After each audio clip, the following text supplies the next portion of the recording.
Hello అందరికీ ఈరోజు మా ఇంట్లో స్పెషల్ ఏంటి అంటే ఫిష్ పులుసు. అది మా మమ్మీ చేస్తుంది. మా మమ్మీ చేసిన ఫిష్ పులుసు అయితే సూపర్ ఉంటుంది. ఇందులో స్పెషల్ ఇంగ్రీడియంట్ ఉంది ఒకటి, అదేంటో చూసేయండి. దీనికి కావాల్సిన పదార్థాలు ఏంటి అంటే ఫిషెస్, చింతపండు పులుసు, లైట్గా ఫ్రై చేసుకున్న ఆనియన్స్, ఫ్రై చేసుకున్న మెంతులు, జీలకర్ర, పుట్నాలు స్పెషల్ ఇంగ్రీడియంట్, ఇంకా ధనియాల పౌడర్.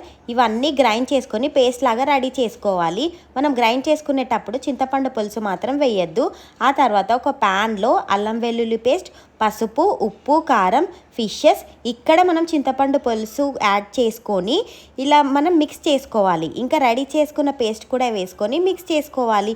ఆ తర్వాత స్టవ్ మీద ప్యాన్ పెట్టుకొని హీట్ అయ్యాక కావాల్సినంత ఆయిల్ వేసుకొని, అది కూడా హీట్ అయ్యాక జీలకర్ర, కరివేపాకు వేసుకొని మనం రెడీ పెట్టుకున్న ఫిష్ పులుసు ఇంకా ఫిషెస్ వేసుకొని, ఆ తర్వాత ఇంకా కావాల్సినంత వాటర్ వేసుకొని ఇలా మిక్స్ చేసుకోవాలి నేను చూపిస్తున్నలాగా.